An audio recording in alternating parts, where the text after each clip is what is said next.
তুমি কাঁধে হাত দাও না, তুমি কাঁধে হাত দাও।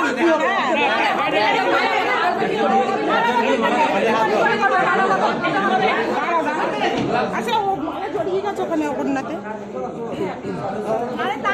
করুন না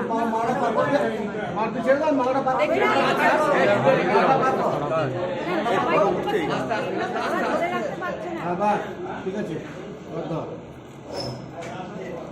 নেই ক্রস করতে দেখিয়ে দিই ওর হাতের ভেতর দিয়ে দাঁড়া আছে এটা হাত এই ভেতর দিয়ে আছে এবারে দুজন তিনবার হবে এইভাবে তিনবার হবে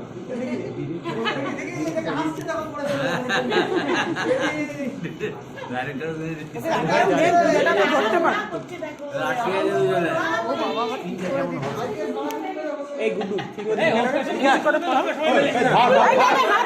হাত লাগালে তো হয় হ্যাঁ পিড়াটা ভালো মানুষের উপর পড়েছে মানে ধরতে পারে হ্যাঁ কিছু করতে হবে